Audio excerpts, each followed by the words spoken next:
Ni Seneta wa kaunti Enoch Kiio Wambua ni wakule munini wa President Rigathi Gachagua Nenge Ndaia mutongoi wa kyama cha ukuweta kana tawithitwo muvuthya mutongoi uu vamwe na mbai ya mukamba.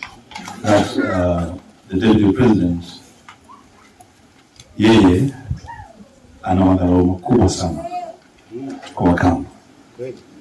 Juzi before the elections alikuwa Makueni, alikuwa Machakos. Akatuambia sisi kura zetu ni chache sana, hazina haja. After the elections walikuja hapa na president hapa Kitui, na akasema ati alikasirika sana kuona Wakamba wanapewa positions in the Ruto administration. Niwatula kana mbai ya mukamba taimekati wa mbai mbewa miongo ayasya nzino wala kuelesekana mena haki ya kukwata uthukumi wa serikali ta mbai ingi. I want to tell Deputy President Rigathi Gachagua that the Kamba people are part and parcel of this country. Na sisi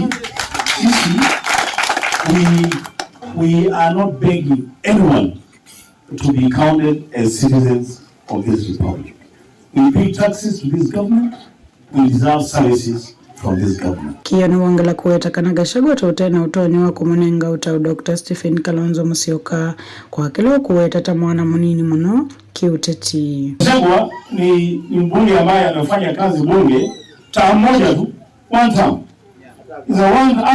Mimi ana akikuwa pale sio kama wewe ulikuwa unajua huyo mtu. Mimi sikumuona hata mimi. Nilisikia tu alikuwa bunge. I have never seen him in that parliament. There is no bill, no single bill in the National Assembly with Gachagua's name.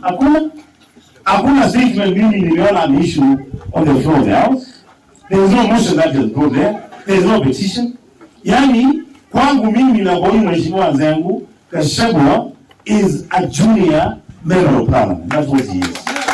Sasa yeye kufika mahali kwanza kusema ati sijui Kalonzo Musyoka fanya hivi, Gachagua is not qualified to advise Kalonzo Musyoka on anything.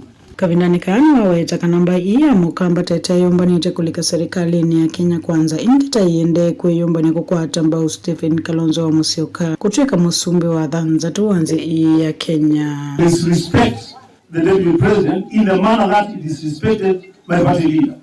But next time he does this, we will answer him. Tutamjibu.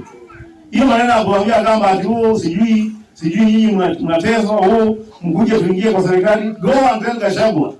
Even if they give the Kamba nation 3/4 of their government, we are not interested in their government. Since in 2027, we are preparing Kalonzo Musyoka to take over the leadership of this country as the president of Kenya. Sasa yeye ajitayarishe bila akitoka, kwa sababu anakuja kutoka, ajitayarishe kila akitoka ataenda kuishi na watu nje outside government. Asitulete uripoti ya vlingo movu nilina musangi.